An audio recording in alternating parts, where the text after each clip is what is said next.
ওই আশিস কি না না এৰ নাম কি হ্যাঁ না মৰাণ কুশলনগৰ পথ দুৰ্ঘটনাত মহিলা আহত। ডিব্ৰুগড় জিলাৰ মৰাণ আৰক্ষী থানাৰ অন্তৰ্গত মৰাণ কুশলনগৰ মৰাণ নাহৰকটীয়া পথত সংঘটিত এক পথ দুৰ্ঘটনাত মৰাণ ৰাইডঙীয়ৰ দীপিকা গগৈ ৩৫ বছৰীয়া নিজৰ AS 331735 নম্বৰৰ স্কুটিৰে মৰাণ আহি থকা সময়ত অজ্ঞাত কাৰ এখনৰ খুন্দাত দুৰ্ঘটনাত পতিত হয়। সেই একে সময়তে বামুণবাৰী দিশে গৈ থকা বলেৰো পিকআপ AS 04BC 7723 স্কুটিক বচাবলৈ গৈ দুৰ্ঘটনাত পতিত হয়। দুৰ্ঘটনা ঘটাই অজ্ঞাত কাৰখন পলায়ন কৰে যদিও মৰাণ আৰক্ষী ঘটনাস্থলীত উপস্থিত হৈ স্কুটি আৰু বলেৰো জব্দ কৰে তদন্ত আৰম্ভ কৰে। ঘটনাটো আপোনাৰ আমাৰ এই গাড়ীখন আহি থকাতে আপোনাৰ আমাৰ স্কুটি এখন ওলাই গ'ল। স্কুটিখন ওলাই যোৱাতে মানে তেওঁ বচাব যোৱাতে মানে পটককৈ আপোনাৰ এই ছাইডত এই এখন গাড়ী আছিলে, পিছফালে এই কাৰ এখন আছিল, তো এই কাৰখনে লগাই দিলে স্কুটিখনত। আমি সেইটো কাৰণে মানে কি আপোনাৰ ড্ৰাইভাৰকেইটা আঁতৰি দিবলগীয়া হ'ল, গম পালে? হয়, চালকজনৰ নাম হৈ গ'ল আপোনাৰ আশিক গড়, ডিমৌ দিহাজান।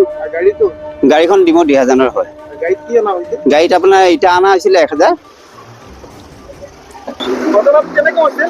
ঘটনাটো গাড়ী এখন আমাৰ পিছফালে আহিছিলে, এই গাড়ীখন মাইলেজ কৰিব।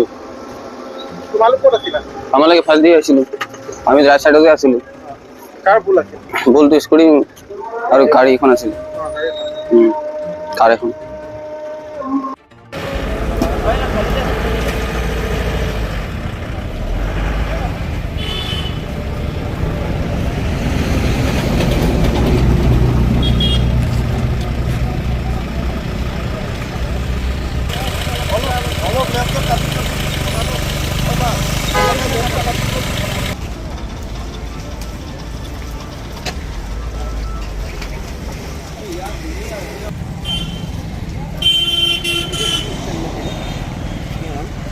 আপোনাৰ ঘৰৰ সকলো প্ৰয়োজনীয় সামগ্ৰী একে স্থানতে উপলব্ধ কৰিবলৈ মৰাণৰ নিৰ্ভৰযোগ্য প্ৰতিষ্ঠান অসম ইলেক্ট্ৰিকেলৰ নতুন প্ৰতিষ্ঠান মৰাণ আৰক্ষী থানাৰ সন্মুখত অসম ইলেক্ট্ৰিকেল আৰু অসম চেনিটেৰী।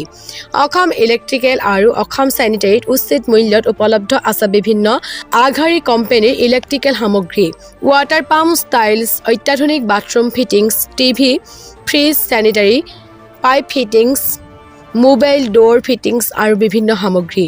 যোগাযোগ কৰক 6003591984-ত।